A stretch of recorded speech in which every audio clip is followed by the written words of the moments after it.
ಭಾರತದ air ಸ್ಟ್ರೈಕ್ನಲ್ಲಿ ಪಾಕ್ನ runway damage ಆಗಿದೆ. ಪಾಕಿಸ್ತಾನದ ಸರ್ಗೋದಾ ಏರ್ಬೇಸ್ನ ರನ್ವೇ ಧ್ವಂಸ ಆಗೋಗಿದೆ. ಹೀಗೆ ರನ್ವೇ ಹಾಳಾಗಿರುವ ಸ್ಯಾಟಲೈಟ್ ಫೋಟೋಗಳು ಈಗ ರಿಲೀಸ್ ಆಗಿದೆ.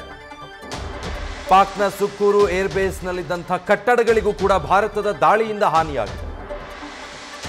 ಏರ್ಬೇಸ್ ಡ್ಯಾಮೇಜ್ ಆದಂತಹ ಸ್ಯಾಟಲೈಟ್ ಫೋಟೋ ಈಗ ಲಭ್ಯ ಆಗಿದೆ.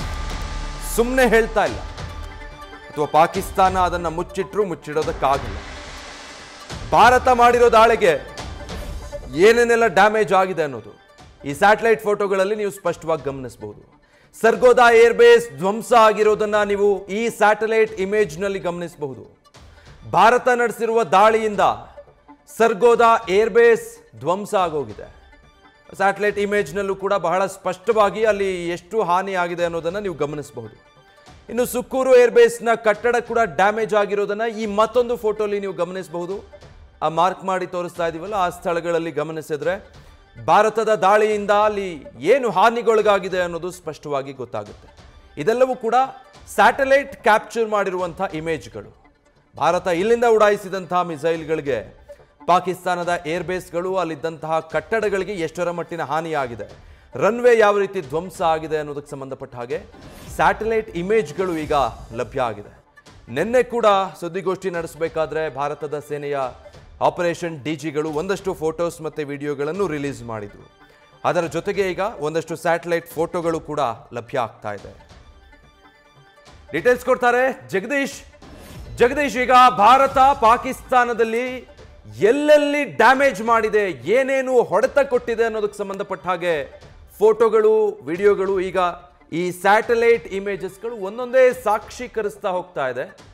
ಪಾಕಿಸ್ತಾನ ಇದನ್ನ ಇಲ್ಲ ಅನ್ನೋ ಹಾಗಿಲ್ಲ, ಅಥವಾ ಭಾರತದೊಳಗಿದ್ದೇ ಯಾರಾದರೂ ಸಾಕ್ಷಿ ಕೇಳೋ ಹಾಗಿಲ್ಲ ಅನ್ಸುತ್ತೆ. ಖಂಡಿತವಾಗ್ಲೂ ವಿಜಯ್, ಯಾಕಂದ್ರೆ ಭಾರತ ನಡೆಸಿರ್ತಕ್ಕಂತಹ ಏರ್ ಸ್ಟ್ರೈಕ್ ನಲ್ಲಿ ಪಾಕಿಸ್ತಾನ ತತ್ತರಿಸಿಬಿಟ್ಟು ಹೋಗಿದೆ. ಕಾರಣ ಏನು ಅಂತಂದ್ರೆ ಪಾಕಿಸ್ತಾನದ ಮೂಲ ನೆಲೆಗಳು ಏನಿದಾವೆ, ಅಂದ್ರೆ ಯುದ್ಧಕ್ಕೆ ಬೇಕಾಗಿರ್ತಕ್ಕಂತಹ ನೆಲೆಗಳು, ಅದರಲ್ಲೂ ಸ್ಪೆಷಲಿ ಏರ್ ಬೇಸ್ಗಳು, ಆ ಏರ್ ಬೇಸ್ಗಳು ಪೂರ್ತಿಯಾಗಿ ಡ್ಯಾಮೇಜ್ ಆಗಿದಾವೆ. ಒಂದೊಂದು ಏರ್ ಬೇಸ್ಗಳ ಕಥೆಯನ್ನು ನೀವು ನೋಡ್ತಾ ಹೋದ್ರು ಸಹಿತ ಅಲ್ಲಿ ಭಾರತದ ಸೇನೆ ಯಾವ ರೀತಿಯಾಗಿ, ಭಾರತದ ವಾಯುಪಡೆ ಯಾವ ರೀತಿಯಾಗಿ ಅಲ್ಲಿ ದಾಳಿಯನ್ನ ಮಾಡಿದೆ, ಪಾಕಿಸ್ತಾನ ಯಾವ ರೀತಿಯಾಗಿ ತತ್ತರಿಸಿದೆ ಅನ್ನುವಂತಹ ಒಂದೊಂದು ಫೋಟೋಗಳು ಮತ್ತೇನಂದ್ರೆ ಅಲ್ಲಿರುವಂತಹ ಸ್ಯಾಟಲೈಟ್ ಇಮೇಜ್ ಗಳನ್ನ ನೋಡಿದ್ರೆ ಗೊತ್ತಾಗುತ್ತೆ. ಒಂದು ಏರ್ ಬೇಸ್ ಫಾರ್ ಎಕ್ಸಾಂಪಲ್ ಕೊಡ್ತೀನಿ ನಿಮಗೆ, ನೂರ್ ಖಾನ್ ಏರ್ ಬೇಸ್ ಇದೆಯಲ್ಲ, ಆ ನೂರ್ ಖಾನ್ ಏರ್ ಬೇಸ್ ನಲ್ಲಿ ಒಳಗಡೆ ಅಂದ್ರೆ ದಾಳಿ ಮಾಡಿರುವಂತಹ ಎಫೆಕ್ಟ್ ಹೇಗಿದೆ ಅಂದ್ರೆ ಬರೋಬ್ಬರಿ 15 ಅಡಿ ಆಳ ಗುಂಡಿ ಬಿದ್ದಿದೆ. ಅಷ್ಟರ ಮಟ್ಟಿಗೆ ಅದರ ಎಫೆಕ್ಟ್ ಆಗಿದೆ. ಅಲ್ಲಿ ಯಾವುದೇ ಕಾರಣಕ್ಕೂ ಸಹಿತ ಅಲ್ಲಿ ಅವರ ವಿಮಾನಗಳ ಹಾರಾಟ ಮಾಡೋದಕ್ಕೆ ರನ್ವೇಗಳು ಇಲ್ಲವೇ ಇಲ್ಲ.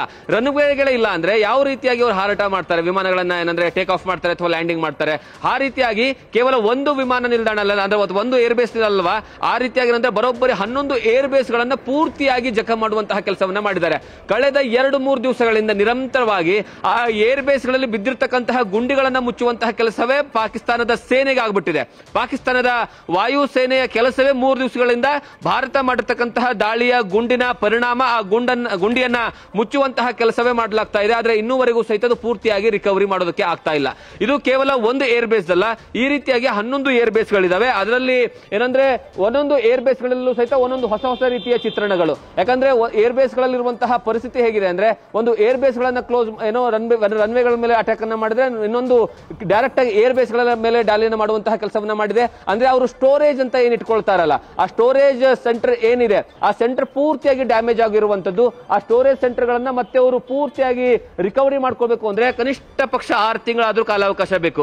ಆ ರೀತಿಯಾದಂತಹ ಪರಿಸ್ಥಿತಿ ಇದೆ. ಮತ್ತೊಂದು ಕಡೆಗೆ ಅವರು ಮೂಲ ಸೌಕರ್ಯ ಅಂತ ಏನು ಬೇಕಾಗುತ್ತೆ ಅವರಿಗೆ, ಅಂದ್ರೆ ಒಂದು ವಿಮಾನವನ್ನ ಯುದ್ಧ ವಿಮಾನ ಹಾರಾಟ ಮಾಡೋದಕ್ಕಾಗಲಿ ಅಥವಾ ಒಂದು ಯುದ್ಧ ವಿಮಾನವನ್ನ ರನ್ನಿಂಗ್ ಕಂಡೀಷನ್ ಅಲ್ಲಿ ತೆಗೆದುಕೊಂಡು ಬರಬೇಕು ಅಂದ್ರೆ ಅಂತಹ ಮೂಲ ಸೌಕರ್ಯದ ಮೇಲೆ ನೇರವಾದಂತಹ ಹೊಡೆತ ಬಿದ್ದಿರುವಂತಹ ಕಾರಣಕ್ಕಾಗಿ ಭಾರತದ ದಾಳಿಯ ಎಫೆಕ್ಟ್ ಏನಿದೆ, ಪಾಕಿಸ್ತಾನ ಹೇಳ್ತಾ ಇತ್ತು ನಮ್ಮ ಏರ್ ಬೇಸ್ ಗಳ ಮೇಲೆ ದಾಳಿಯನ್ನ ಮಾಡಿತ್ತು ಅಂತ ಹೇಳಿ ಆರಂಭಿಕ ಹಂತಗಳಲ್ಲಿ ಅದನ್ನ ಡಿನೇ ಮಾಡ್ತು. ತದನಂತರ ಹೌದು ನಮ್ಮ ಏರ್ ಬೇಸ್ ಗಳು ಏನಂದ್ರೆ ಡ್ಯಾಮೇಜ್ ಆಗಿದೆ ಅನ್ನುವಂತಹ ವಿಚಾರಗಳನ್ನ ಹೇಳ್ಕೊಳ್ತಾ ಇತ್ತಲ್ಲ, ಈಗ ಅದರ ಚಿತ್ರಣವನ್ನೇ ಹೊರಗಡೆ ಬರ್ತಾ ಇದಾವೆ. ಅಲ್ಲಿನ ಪರಿಸ್ಥಿತಿ ಏನಿದೆ ಅನ್ನುವಂಥದ್ದೇ ಹೊರಗಡೆ ಬರ್ತಾ ಇದೆ. ಅಂದ್ರೆ ಭಾರತದ ದಾಳಿಯ ಪರಿಣಾಮ ಏನಿದೆ ಅಂತ ಪಾಕಿಸ್ತಾನಕ್ಕೆ ಗೊತ್ತಾಗಿದೆ. ಪಾಕಿಸ್ತಾನ ಯಾಕೆ ಕದನ ವಿರಾಮಕ್ಕೆ ಏನಂದ್ರೆ ಮನವಿಯನ್ನ ಮಾಡ್ಕೊಳ್ತು ಅನ್ನೋದಕ್ಕೆ ಬೆಸ್ಟ್ ಎಕ್ಸಾಂಪಲ್ ಈ ಚಿತ್ರಗಳು ಹೊರಗಡೆ ಬರ್ತಾ ಇದಾವೆ. ಬಹಳಷ್ಟು ಜನ ಪ್ರಶ್ನೆಯನ್ನ ಮಾಡ್ತಾ ಇದ್ರು, ಭಾರತ ಯಾಕೆ ಕದನ ವಿರಾಮಕ್ಕೆ ಒಪ್ಪಿಗೆಯನ್ನ ಕೊಡ್ತು ಅಂತ. ಪಾಕಿಸ್ತಾನವೇ ಮಂಡಿ ಊರಿ ಭಾರತದ ಮುಂಗಡೆ ಬಂದಂತಹ ಸಂದರ್ಭದಲ್ಲಿ ಅದು ಡಿಜಿಎಂಒಗಳ ಜೊತೆ ನಡೆದಿರತಕ್ಕಂತಹ ಚರ್ಚೆ ಆಗಿರತಕ್ಕಂತಹ ಕಾರಣಕ್ಕಾಗಿ ಮತ್ತೆ ಅದರ ಜೊತೆಗೆ ಭಾರತ ಅದರ ನಿಲುವು ಕ್ಲಿಯರ್ ಆಗಿತ್ತು. ನಮ್ಮ ನೇರವಾದಂತಹ ದಾಳಿ ಏನಿದ್ರು ಸಹಿತ ಉಗ್ರರ ಮೇಲೆ ಉಗ್ರರ ನೆಲೆಗಳನ್ನ ಹೊಡೆದುರುಳಿಸುವಂತಹ ಕೆಲಸವನ್ನ ಮಾಡಬೇಕು, ಉಗ್ರರ ಸಂಪೂರ್ಣವಾದಂತಹ ಕ್ಯಾಂಪ್ಗಳನ್ನ ಮಟ್ಟ ಹಾಕುವಂತಹ ಕೆಲಸವನ್ನ ಮಾಡಬೇಕಿತ್ತು. ಆ ಕೆಲಸವನ್ನ ನಾವು ಮಾಡಿದೀವಿ ಅಂತ ಸ್ವತಃ ಸೇನೆ ಹೇಳ್ಕೊಂಡಿದೆ. ಹಾಗಾಗಿ ಯಾವುದೇ ಕಾರಣಕ್ಕೂ ಸಹಿತ ಜನರ ಮೇಲೆ, ಯಾಕಂದ್ರೆ ಪಾಕಿಸ್ತಾನ, ನಾನೀಗ ಗ್ರೌಂಡ್ ರಿಪೋರ್ಟ್ ಇರುವಂತಹ ಕಾರಣಕ್ಕಾಗಿ ಹೇಳ್ತಿದ್ದೀನಿ ವಿಜಯ್, ಈ ನಮ್ಮ ಭಾರತದ ಮೇಲೆ ಪಾಕಿಸ್ತಾನ ಏನ್ ಮಾಡಿದೆ ಗೊತ್ತಾ, ಗಡಿ ಭಾಗದ ಗ್ರಾಮಗಳು ಏನಿದಾವೆ, ಗಡಿ ಭಾಗದ ಗ್ರಾಮದಲ್ಲಿ ಇರುವಂತಹ ವಸತಿ ನಿಲಯಗಳೇನಿದಾವೆ ಅಂತಹ ಜಾಗಗಳ ಮೇಲೆ ಪಾಕಿಸ್ತಾನ ಜನರನ್ನ ಗುರಿಯಾಗಿ ಇಟ್ಕೊಂಡು ದಾಳಿಯನ್ನ ಮಾಡ್ತು. ಆದ್ರೆ ಭಾರತ ಆ ರೀತಿ ಮಾಡಲಿಲ್ಲ. ಭಾರತ ಮಾಡಿರುವಂತದ್ದು ಪಾಕಿಸ್ತಾನದ ಉಗ್ರರ ನೆಲೆಗಳ ಮೇಲೆ, ಪಾಕಿಸ್ತಾನದ ಏರ್ ಬೇಸ್ಗಳ ಮೇಲೆ ದಾಳಿಯನ್ನ ಮಾಡುವಂತಹ ಕೆಲಸಗಳನ್ನ ಮಾಡ್ತು. ಈಗ ಅದರ ಚಿತ್ರಣ ಒಂದೊಂದೇ ಅದರ ಪರಿಣಾಮಗಳು ಹೊರಗಡೆ ಬರ್ತಾ ಇರುವಂತದ್ದು ವಿಜಯ್. ಜೊತೆಗೆ ಜಗದೀಶ್, ಇದರಿಂದ ಗೊತ್ತಾಗೋದೇನಂದ್ರೆ ಮೇ ಬಿ ಭಾರತ ಎಷ್ಟು ಪಕ್ಕಾ ಪ್ಲಾನ್ ಮಾಡಿತ್ತು, ಜೊತೆಗೆ ಏನನ್ನು ಅಟ್ಯಾಕ್ ಮಾಡಬೇಕು, ಯಾವ ಅಟ್ಯಾಕ್ ಇಂದ ಪಾಕಿಸ್ತಾನಕ್ಕೆ ಏನು ಮೆಸೇಜ್ ಪಾಸ್ ಮಾಡಬೇಕು, ಪ್ರತಿಯೊಂದಕ್ಕೂ ಲೆಕ್ಕಾಚಾರ ಇತ್ತು. ಸುಮ್ಮನೆ ಪಾಕಿಸ್ತಾನದ ತರ ಮಿಸೈಲ್ ಇದೆ ಅಂತ ಹಾರಿಸಿದ್ದಲ್ಲ, ಎಲ್ಲವೂ ಸ್ಟ್ರಾಟಜಿಕಲಿ ಪ್ಲಾನ್ಡ್ ಅಟ್ಯಾಕ್ ಅನ್ನೋದು ಇದರಿಂದ ಸಾಬೀತಾಗುತ್ತೆ ಅನ್ಸುತ್ತೆ ಮೇ ಬಿ. ಖಂಡಿತವಾಗ್ಲೂ ಏನಂದ್ರೆ ವಿಜಯ್, ಕಾರಣ ಏನು ಅಂತಂದ್ರೆ ಇಲ್ಲಿ ಒಂದು ಎಕ್ಸಾಂಪಲ್ ಕೊಡ್ತೀನಿ ನಿಮ್ಗೆ. ಪಾಕಿಸ್ತಾನದ ಕಿರಾಣ ಅನ್ನುವಂತಹ ಹಿಲ್ ಸ್ಟೇಷನ್ ಇದೆ. ಆ ಕಿರಾಣ ಹಿಲ್ ಸ್ಟೇಷನ್ ಏನಾದ್ರೂ ವಿಶೇಷತೆ ಏನಂದ್ರೆ, ಆ ಕಿರಾಣ ಹಿಲ್ ಸ್ಟೇಷನ್ ಪಕ್ಕದಲ್ಲೇ ಪಾಕಿಸ್ತಾನದ ನ್ಯೂಕ್ಲಿಯರ್ ಅಟೋಮಿಕ್ ಎನರ್ಜಿ ಇರುವಂತಹ ಸ್ಟೋರೇಜ್ ಮಾಡಿರ್ತಕ್ಕಂತಹ ಸ್ಥಳ. ಆ ಸ್ಟೋರೇಜ್ ಮಾಡಿರ್ತಕ್ಕಂತಹ ಸ್ಥಳದ ಕೇವಲ 7 ಕಿಲೋಮೀಟರ್ ದೂರ, ಅಂದ್ರೆ ಕಿರಾಣ ಹಿಲ್ಸ್, ಅಂದ್ರೆ ಒಂದೇ ಹಿಲ್ ಬಂದ್ಬಿಡುತ್ತೆ ಪೂರ್ತಿ ಅದು ಆ ಹಿಲ್ ಸ್ಟೇಷನ್. ಆ ಒಂದು ಕಿರಾಣ ಹಿಲ್ ಮೇಲೆ ಭಾರತ ದಾಳಿಯನ್ನ ಮಾಡುವಂತಹ ಕೆಲಸವನ್ನ ಮಾಡುತ್ತೆ. ಅಂದ್ರೆ ಅರ್ಥ ಏನು ಅಂದ್ರೆ, ನಮಗೆ ನಿಮ್ಮ ಅಣುವಸ್ತ್ರ ಇರುವಂತಹ ಜಾಗವೂ ಸಹಿತ ಗೊತ್ತಿದೆ. ಅಣುವಸ್ತ್ರವನ್ನ ನೀವು ಏನಂದ್ರೆ ತೆಗೆದುಕೊಂಡು ಹೋಗುವಂತಹ ಜಾಗ ಏನಿದೆ ಅಲ್ಲ, ಅದರ ಬಗ್ಗೆಯೂ ಪೂರ್ತಿ ಮಾಹಿತಿ ಇದೆ. ಅದರ ಪಕ್ಕದಲ್ಲಿರುವಂತಹ ಏರ್ ಬೇಸ್ ಮೇಲೆ ದಾಳಿಯನ್ನ ಮಾಡೋದು, ಅಂದ್ರೆ ಕಿರಾಣ ಹಿಲ್ ಮೇಲೆ ಏನಂದ್ರೆ ದಾಳಿಯನ್ನ ಮಾಡೋ ಮೂಲಕವಾಗಿ ಇನ್ನಾದ್ರೂ ಜಾಗರೂಕತರಾಗಿರಿ, ಇನ್ನಾದ್ರೂ ಎಚ್ಚರಿಕೆ ಆಗಿರಿ ಅನ್ನುವಂತಹ ಸಂದೇಶವನ್ನ ಕೊಡ್ತು. ಅಂದ್ರೆ ಭಾರತ ಕಳೆದ ಏನಂದ್ರೆ ದಾಳಿಯನ್ನ ಮಾಡೋಕ್ಕಿಂತ ಮುಂಚೆ, ಪೆಹಲ್ಗಾಮ್ ದಾಳಿ ಆದ್ಮೇಲೆ ನಿರಂತರವಾಗಿ 13 ದಿವಸಗಳ ಕಾಲ ಟೈಮ್ ತಗೊಳ್ಳುತ್ತಲ್ಲ, ಆ ಟೈಮ್ ಏನಾಗಿತ್ತು ಎಲ್ಲರೂ ಪ್ರಶ್ನೆಯನ್ನ ಮಾಡ್ತಿದ್ರು. ಈ 13 ದಿವಸಗಳ ಕಾಲ ಭಾರತ ಯಾಕೆ ಇಷ್ಟು ಡಿಲೇ ಮಾಡ್ತಿದೆ, ಇಷ್ಟೇನಂದ್ರೆ ಟೈಮ್ ತಗೋತಿದೆ ಅಂತ. ಆದ್ರೆ ಆ ಟೈಮ್ ಅಲ್ಲೇ ಎಲ್ಲಾ ರೀತಿಯ ಪ್ಲಾನ್ ಗಳಾಗಿದ್ವು. ಅಂದ್ರೆ ಪಾಕಿಸ್ತಾನದ 3 ಏರ್ ಬೇಸ್ ಗಳು ಯಾವ್ಯಾವು, ಅಲ್ಲಿರುವಂತಹ ಉಗ್ರ ನೆಲೆಗಳು ಯಾವ್ಯಾವು, ಮತ್ತೆ ಪಾಕಿಸ್ತಾನದ ಬೆನ್ನಿನ ಮೂಳೆಯನ್ನ ಮುರಿದ್ರೆ ಯಾವ ರೀತಿಯಾಗಿರಂತಂದ್ರೆ ಅದು ಬಾಯಿ ಮುಚ್ಕೊಂಡು ಕೂರುತ್ತೆ. ಬೆನ್ನಿನ ಮೂಳೆಯನ್ನ ಮುರಿಬೇಕಾದ್ರೆ ಅದರ ಏರ್ ಬೇಸ್ ಗಳು ಎಲ್ಲೆಲ್ಲಿದ್ದಾವೆ, ಪ್ರಮುಖವಾಗಿ ಸೇನೆಯ ಕಾರ್ಯಾಚರಣೆ ನಡೆಯುವಂತಹ ಸ್ಥಳಗಳು ಯಾವುವು, ಪಾಕಿಸ್ತಾನದ ಮಿಲಿಟರಿ ಕ್ಯಾಂಪ್ಗಳು ಯಾವುವು, ಎಲ್ಲದರ ಬಗ್ಗೆಯೂ ಸಹಿತ ಪೂರ್ತಿ ಚಿತ್ರಣವನ್ನು ತೆಗೆದುಕೊಳ್ಳುವಂತಹ ಕೆಲಸವನ್ನ ಮಾಡುತ್ತೆ. ಅದಾದ ಮೇಲೆ ಒಂದೊಂದು ಟಾರ್ಗೆಟ್ ಸಹಿತ ಪಿನ್ ಪಾಯಿಂಟ್ ಟಾರ್ಗೆಟ್ ಅಂದ್ರೆ ನನ್ನ ಮನೆಯ ಮೇಲೆ ದಾಳಿಯನ್ನ ಮಾಡಬೇಕು ಅಂತಂದ್ರೆ ಆ ಮನೆಯ ಸಂಪೂರ್ಣ ವಿವರವನ್ನ ತೆಗೆದುಕೊಂಡು ಆ ಮನೆಗೆ ಮಾತ್ರ ಅಟ್ಯಾಕ್ ಮಾಡುವಂತದ್ದು. ಅಂದ್ರೆ ಉಗ್ರರ ನೆಲೆಗಳು ಯಾವ್ಯಾವ ಇದಾವೆ. ಫಾರ್ ಎಕ್ಸಾಂಪಲ್ ನಿಮಗೆ ಒಂದು ಎಕ್ಸಾಂಪಲ್ ಕೊಡಬೇಕು ಅಂದ್ರೆ, ಒಂದು ಮಸೀದಿಯ ಮೇಲೆ ದಾಳಿಯನ್ನ ಮಾಡುವಂತಹ ಕೆಲಸವನ್ನ ಮಾಡ್ತು ಭಾರತ.